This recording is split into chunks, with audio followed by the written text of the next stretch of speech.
प्रभूचा गौरव असो आत्ता आणि सदा सर्वदा. आत्ता आणि सदा सर्वदा प्रभूचा गौरव असो. फिलिप ह्या डिकनविषयी ह्या दिवसात आपण चिंतन करत आहोत. कालच आपण पाहिलं की शोम्रोन शहरामध्ये फिलिपने केलेलं कार्य आणि त्या कार्याला आलेला आनंदाचं फळ. आज आपण आणखी एक महत्त्वाची घटना पाहणार आहोत आणि ती घटना आहे एकीकडे फिलिप सारखा परमेश्वराच्या पवित्र आत्म्याने संचलित झालेला डिकन आणि दुसरीकडे परमेश्वराची ओढ असलेला एक इथिओपियन असा षंढ म्हटल्यानंतर तृतीय पंथीय. आणि यहुदी समाजानुसार अशा तृतीय पंथीयाला समाजात कुठल्याही प्रकारे स्थान नव्हतं. अशा व्यक्तीला जेरुसलेमच्या मंदिरामध्ये प्रवेश नव्हता. अशा व्यक्तीला कुठल्याही धार्मिक आणि सामाजिक कार्यामध्ये मानाचं स्थान नव्हतं. सहभाग देखील घेता येत नसे. अशा पार्श्वभूमीवरती आपल्याला सांगण्यात आलेलं आहे की इथिओपियामधील कानके राणीचा हा जो माणूस तो खजिन्याचा कारभार सांभाळायचा असा हा माणूस तो जेरुसलेमची यात्रा करायला निघालेला. महत्त्वाचा संदेश संत लूकने त्या ठिकाणी आपल्याला देऊन ठेवलेला आहे की जरी समाजाने आपल्याला वाळीत टाकलेलं असलं, धार्मिकदृष्ट्या आपल्याला कुठल्याही प्रकारचा मान सन्मान मिळत नसला, तरी माणसाच्या अंतःकरणामध्ये खुद्द परमेश्वराने लावलेली ईश्वरी अंशाची ज्योत कोणीही विझवू शकत नाही. ही ईश्वरी उत्कंठा प्रत्येक व्यक्ती ठायी असते. तशीच त्या इथिओपियन किंवा कुशी अशा ठिकाणच्या राणीचा जो सेवक आहे त्या षंढाच्या ठायी होती आणि म्हणूनच तो प्रवास करतो जेरुसलेमचा आणि आता परतत आहे. आणि त्यावेळेला तो वाचन करतो. कुठलं वाचन करतो? यशाया संदेष्टाच्या पुस्तकातलं. आणि ते वाचन चालू असतानाच परमेश्वराचा आत्मा फिलिपला प्रोत्साहन देतो, फिलिपला मार्गदर्शन आणि प्रेरणा करतो आणि फिलिप त्याचा रथ गाठतो. त्या रथामध्ये बसल्यानंतर दोघांची चर्चा सुरू होते.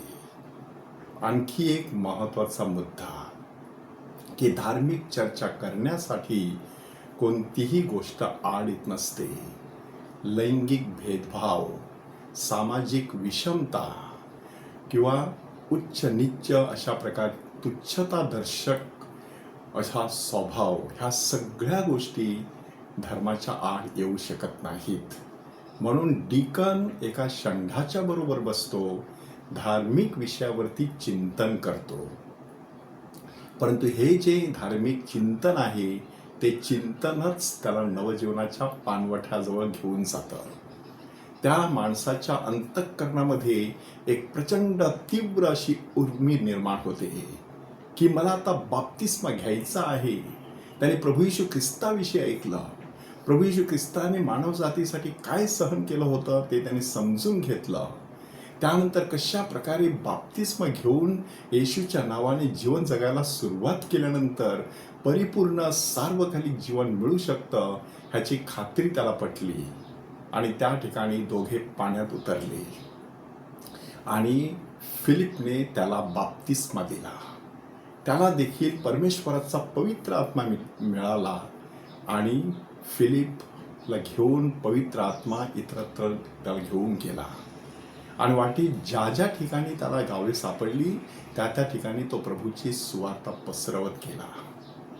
कसं परमेश्वराचं कार्य असतं की परमेश्वर कोणाला कधी कशा प्रकारे दर्शन देईल, कशा प्रकारे त्याच्यामध्ये कार्य करेल ते माणूस कधीच सांगू शकत नाही. मात्र त्यासाठी अंतःकरणाचा शिंपला सातत्याने उघडा ठेवावा लागतो. मृगाच्या पावसाचा एक थेंब जरी त्या उघड्या शिंपल्यामध्ये पडला तर त्याचा मोती होत असतो. अगदी त्याप्रमाणे योग्य वेळेला योग्य मार्गदर्शन मिळालं तर सार्वकालिक जीवनाचा दरवाजा माणसासाठी उघडा होत असतो. शुभवर्तमानामध्ये नेमकं तेच घडताना आपल्याला दिसत आहे की पित्याने आकर्षून घेतल्याशिवाय कोणीही माझ्याकडे येऊ शकत नाही. खुद्द पिता त्या ठिकाणी फिलिपच्या आणि त्या इथिओपियन षंढाच्या जीवनामध्ये कार्यरत होता. आपल्याही जीवनामध्ये हा परमेश्वर पिता रात्रंदिवस कार्यरत असतो. मात्र माणसाने त्याची जाणीव ठेवून त्याच्या प्रेरणेकडे, शांत मंद अशा वाणीकडे सातत्याने कानात तेल घालून लक्ष द्यायचं असतं. आणि मग अशा वेळेला माणसाला सार्वकालिक जीवन प्राप्त होऊ शकतं, की जे जीवन ह्या जगातील कोणतीही शक्ती त्याच्याकडून हिरावून घेऊ शकत नाही. जे फिलिपला मिळालं, जे त्या इथिओपियन षंढाला मिळालं, ते आपल्याला देखील मिळावं म्हणून प्रभूकडे कृपेची याचना करूया. प्रभूचा गौरव असो आत्ता आणि सदा सर्वदा. आत्ता आणि सदा सर्वदा प्रभूचा गौरव असो.